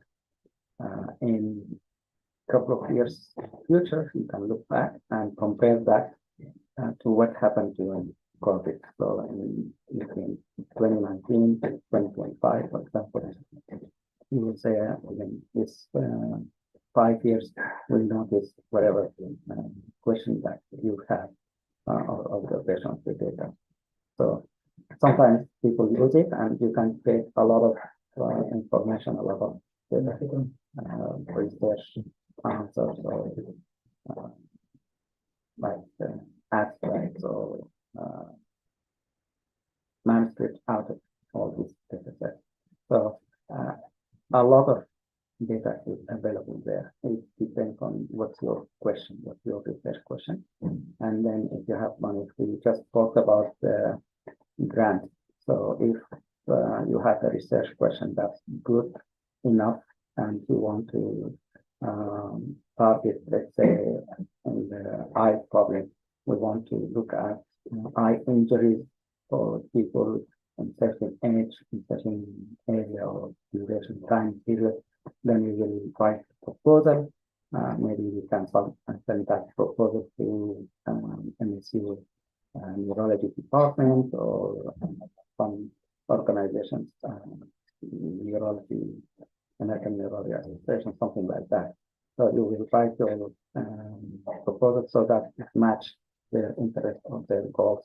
And then if they come to you, you can get the money. So some part of the money will be buying this data set so that you can analyze it, and then you can get some of the abstract of the data in abstract form. You can submit to the annual meeting for the neurological association, for example. So you will benefit the organization, you will benefit yourself, and hopefully you can find some information that you can help the public in the prevention part, or maybe you can devise some method to treat, manage, or improve the condition. So this is how you can look at the data set.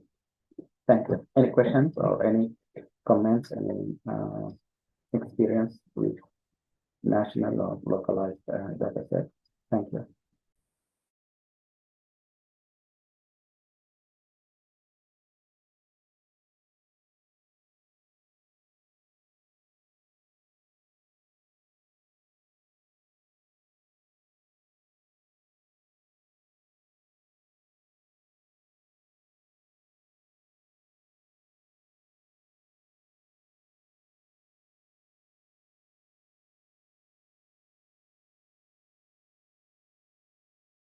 So if there are no comments or questions, maybe you can just go to the final part of project update.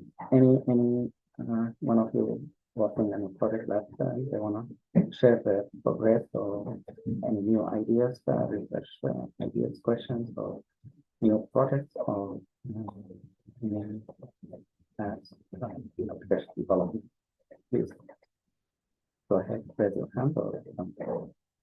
Thank you.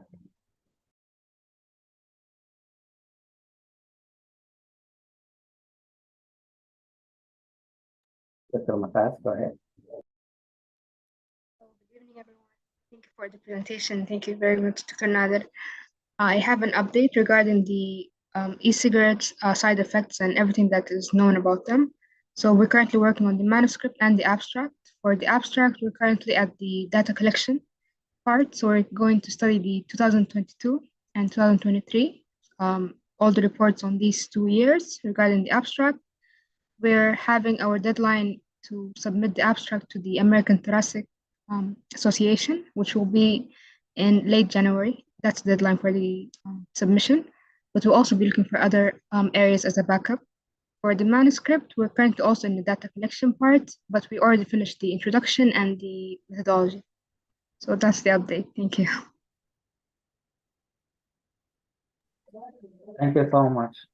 And that's great. So I'm glad that you are progressing, and hopefully we can meet the deadline. That's good.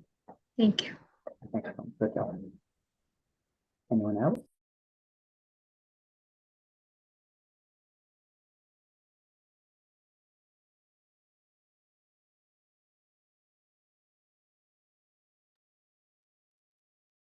So last Saturday we had a good webinar about long COVID.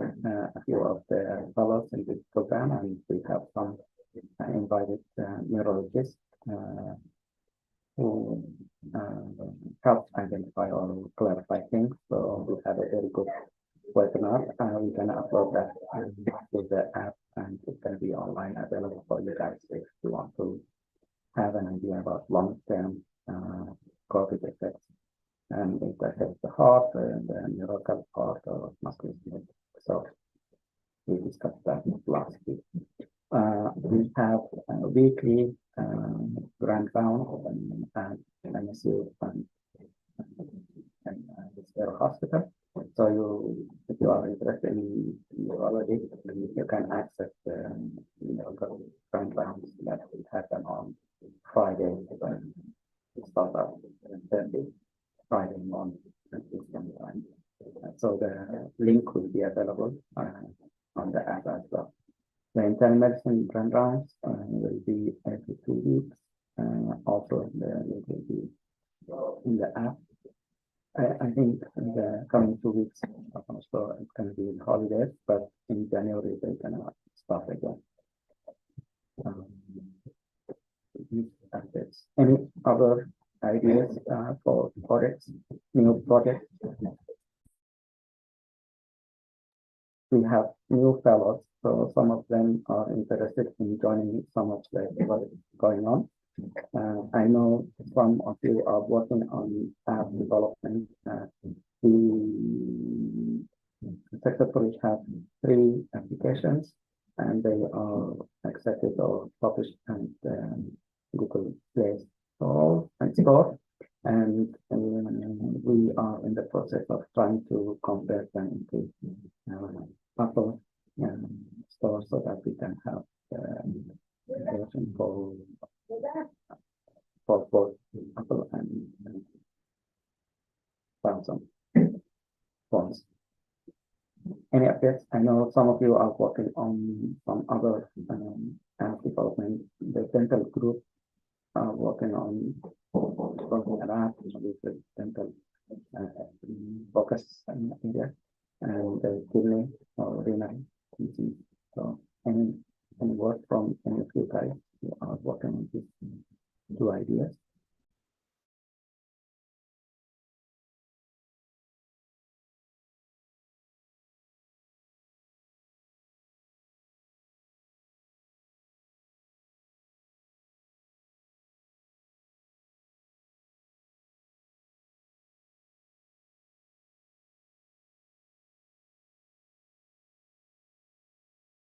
So again, the idea of developing this app, we want as much people involved. So you can come up with the idea, or you can come up with working on the development, or you can participate with the spread of the work. Let's say we have an app that's on the store. We want to get increased number of users for that app.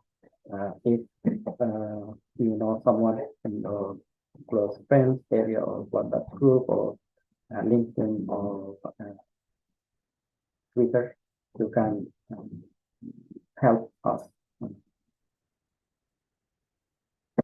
test the app with all these followers or connections that you have. So I'm gonna share.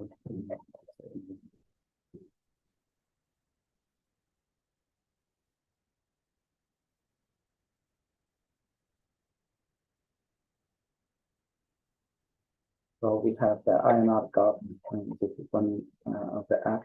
All this information can be located at TGRF publication slide after page. So if you have someone interested, they can locate this URL or website, and you can find more information about this in the App Store, the Google app. And then we have vaccination app as well as pressure or blood pressure monitoring app.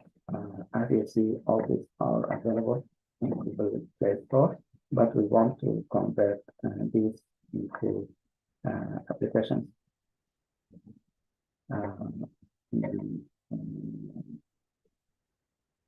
Apple Store. So maybe we need some people to get together, create teams for all these three applications so that we can work on moving on to create application that can be accepted and published in the Apple Store. We need fellows, even if you don't have an idea about developing an app or a technical aspect, we need your contribution as far as marketing for the app. It's going to be free, but we need some users to test the app. So your job might be just you're gonna review the app and ask other people around you to review the app, give us feedback, or let us work on the features in the future, what can be added to the basic app. So our idea is to create the app with the basic criteria, put it there, and then get the feedback, and then improve it down the road. So next year we can have version 2 and version 3 of the same app, or we can develop different apps for other conditions. For example, now they are working on renal disease. In the future, maybe we can work with patients with diabetes or other conditions. Thank you. Any questions? Any ideas, suggestions, comments? Please raise your hand or go ahead.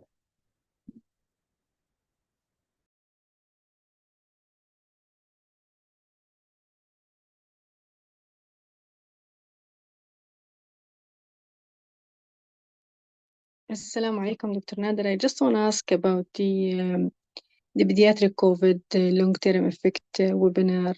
I need just like we had already done like the WhatsApp group, but if I thought like today they will talk about it more with Dr. Rayan, so I'm just wondering if she's gonna talk today or we will contact through the WhatsApp.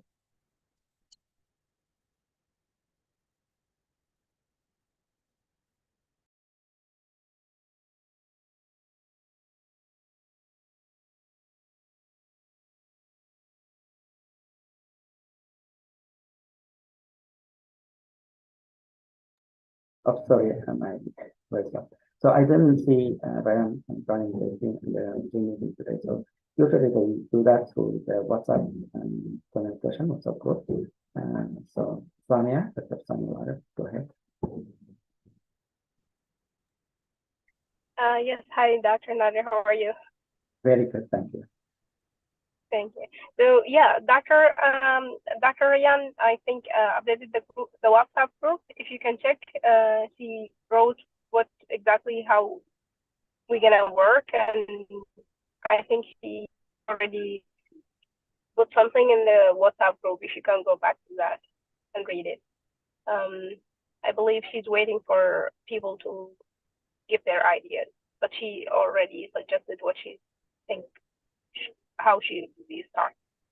So Sonia, can you just repost that thread or that comment from the current Ryan so that people in the WhatsApp group they can look at it? Sometimes it's hard to. Okay, I'll copy I will copy what she wrote and I will forward it again. Okay. Yeah, thank you so much. Yeah, thank you. Thank you both, Eva and Sonia. Anyone else?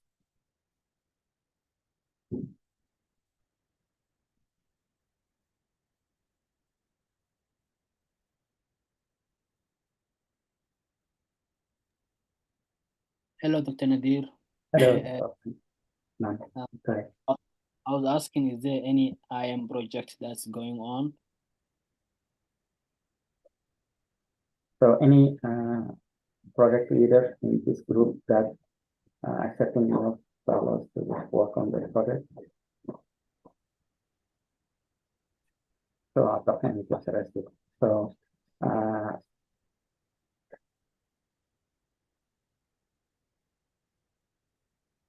I know there are some working on the app development for kidney disease. You can reach out for the people who are working on that area. So maybe they can help. You can join them and see what can you do as far as the task. Give me a second again. Hello? Okay.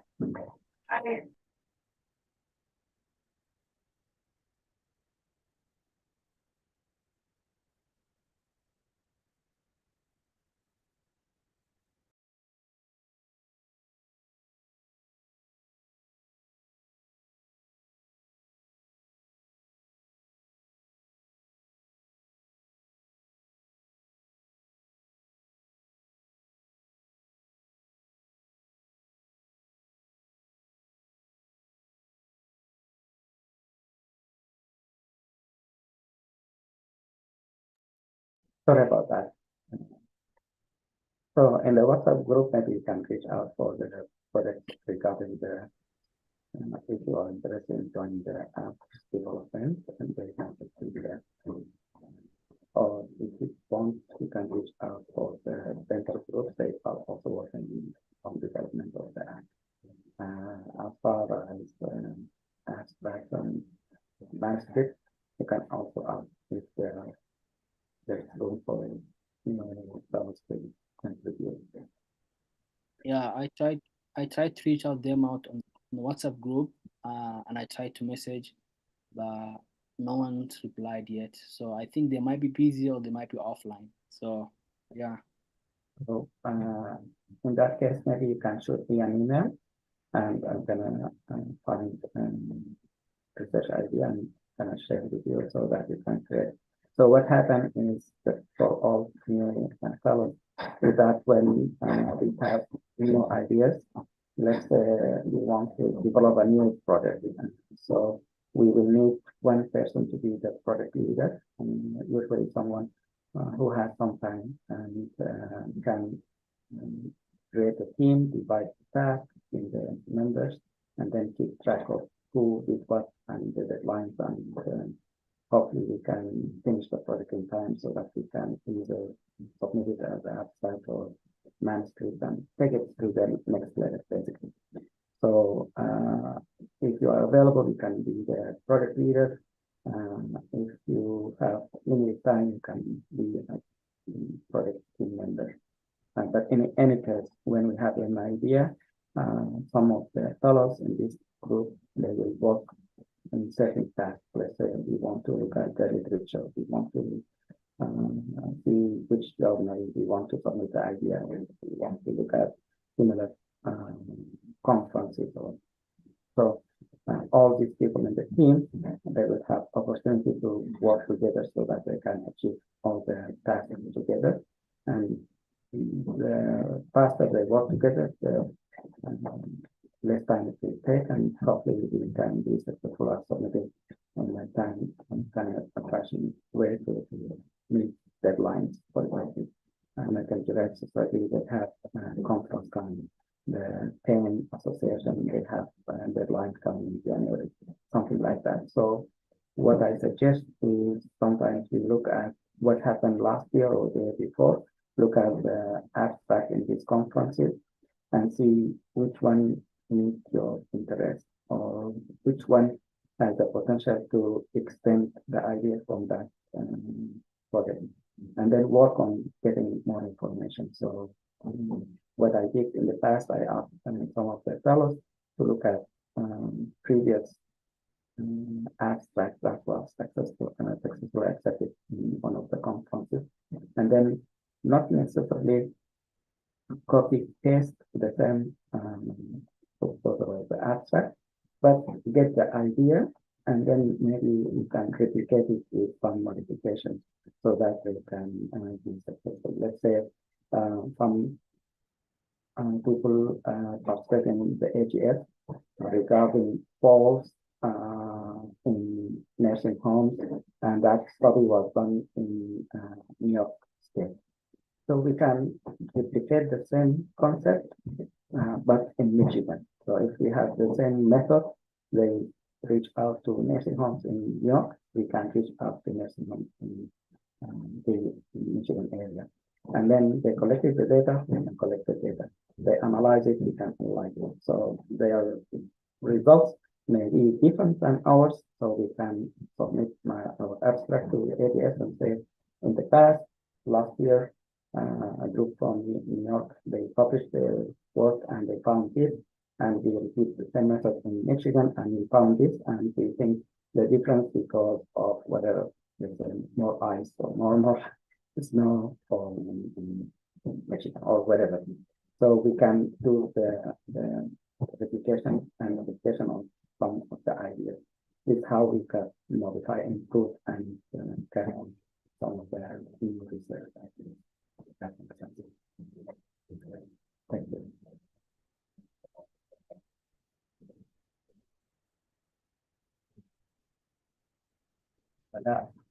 Any questions?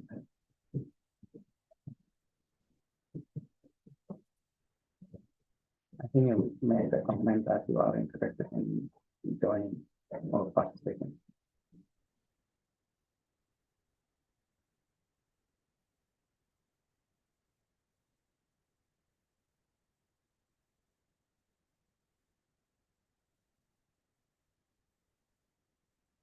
Okay, thank you. We come to our end of the meeting. I'd like to thank Youmna and Hoyam for a great presentation. I'd like to thank all the attendees today and those who will look at the recording later. Thank you in advance. Thank you everyone, and we'll see you next week. Let me know if I can be of help. Shoot me an email or send me a text or call me. I'll be happy to help as much as we can. I wish you all the best, and we'll see you next week.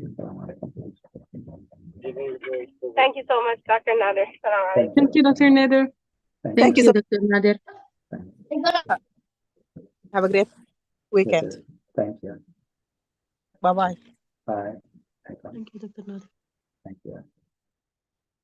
Thank you, Dr. Nadir. Have a great weekend, everyone. Thank you, everyone.